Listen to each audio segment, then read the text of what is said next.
अस्सलाम वालेकुम। मेरी अपील है जनता से कि लोग जो ये चुनावी माहौल बना रहे हैं और बीजेपी की हवा फैला रहे हैं, तो मेरी लोगों से ये अपील है कि गुमराह न हो, क्योंकि अगर हम सत्ता में न रहते तो जो विशालगढ़ का मामला था, विशालगढ़ में जो हमला हुआ था, तो जिस इसने हमला कराया था वो कांग्रेस का था।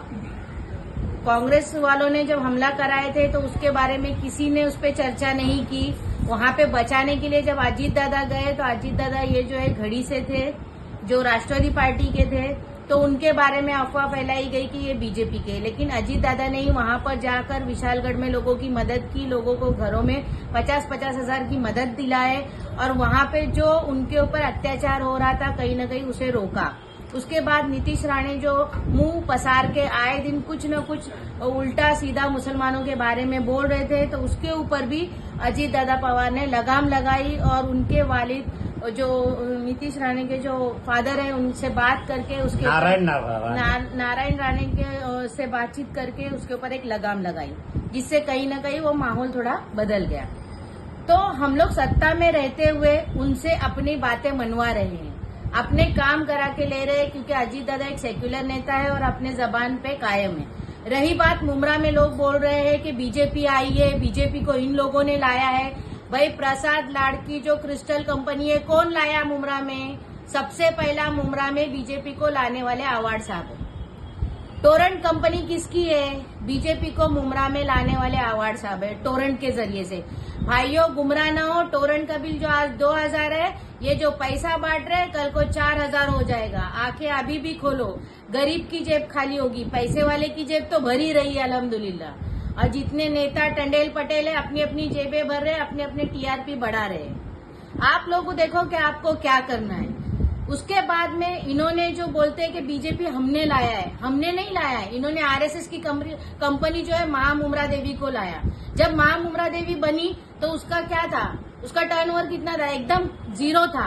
आज महा मुमरा देवी को देखो तो वो कंपनी जो है करोड़ों की हो गई है। ये कंपनी किसकी है? ये कंपनी आरएसएस की है, इनके साथीदार की है ये कंपनी। मतलब ये के मुमरा से पैसा जमा करके बीजेपी को फंड दिया जा रहा है, आरएसएस वाले को फंड दिया जा रहा है। मुमरा की आंखें कब खुलेंगी? हम लोग सिर्फ गुमराही के राह में नहीं पड़ते हुए कि हमारे ऊपर जो है जुल्म हो रहा है, क्या हो रहा है। अरे हमको खुद मुख्तार होना है, हमको अपने लिए खड़ा होना है। हमारा अगर एक मुस्लिम भाई खड़ा है तो हमको अपनी आंखें खोल के उसको वोट डालना है, हमको अपना मुस्लिम रहनुमा बनाना है, क्योंकि मुस्लिम रहनुमा होना बहुत जरूरी है हमारा। देखिए इन्होंने हमारे मुस्लिम रहनुमाओं को खत्म कर दिया, चाहे वो अतीक साहब हो, चाहे मुख्तार अंसारी हो, चाहे बाबा सिद्दीकी जैसे बड़े बड़े हमारे रहनुमाओं को इन्होंने खत्म किया है। आपको चाहिए कि अपना रहनुमा जो है वो बनाएं और गुमराह न हो। ये लोग जो हमको गुमराह करते, आज इनको कमाने के लिए बीजेपी अच्छी लग रही है और हम लोग बीजेपी को सत्ता में रहते हुए जो है हम अपने काम मनवा रहे हैं, वो इनको अच्छा नहीं लग रहा है। ये लोग गुमराह कर रहे हैं लोगों को। अगर आपने आज भी अगर अपनी आंखें नहीं खोली तो बहुत जल्द अल्हम्दुलिल्लाह आपके लिए आवाड़ साहब ने एक नया तोहफा रखे है, वो है पानी के मीटर का। जिस तरीके से आज लाइट का बिल भर भर के रो रहे हो, उसी तरीके से पानी का बिल भर भर के भी रोना पड़ेगा। बुरखा के लिए क्या बोल रहे थे? बुरखा क्या हुआ? बुरखे का कुछ हुआ है क्या? बुरखे का अच्छा, वो सभा में जो शानू पठान साहब बोल रहे बुरखे का, भाई आज तक मैं तो इतने सालों से राजनीति में हूँ, मेरा बुरखा किसी ने नहीं छीना, तो कौन आएगा हमारा बुरखा छीनने को? ये डर क्यों दिखा रहे हो?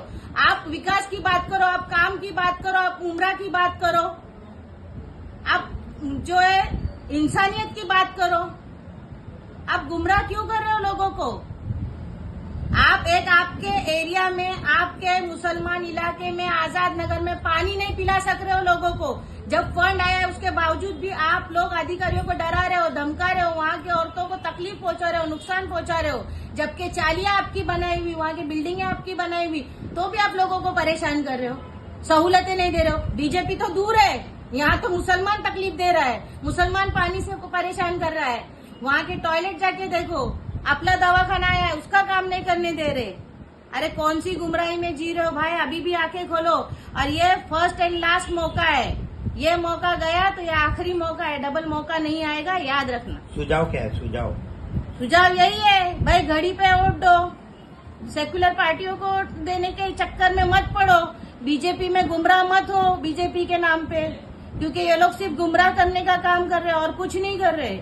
और आप सोचते हैं कि एमआईएम को भी तो आगे जाके वोट मिलना चाहिए ना, सिर्फ मुमरा में ही हम लोग मुमरा के माहौल में घूम के नहीं होता। आज नजीब को कलवा से सपोर्ट मिल रहा है, जो सपोर्ट दूसरी पार्टियों को हम लोग को दिखाई नहीं दे रहा है। इसीलिए हम चाह रहे कि जो जीत रहा है उसी को सपोर्ट करो, और अपोजिशन भी उसी पे उंगली उठाती है जो जीतता है। तो ये आपके सामने है कि अपोजिशन किसकी बुराई कर रही है। बस इसीलिए मैं अपील करूंगी कि अभी भी आप अपनी आंखें खुली रखो और अपने हक का वोट आप दो।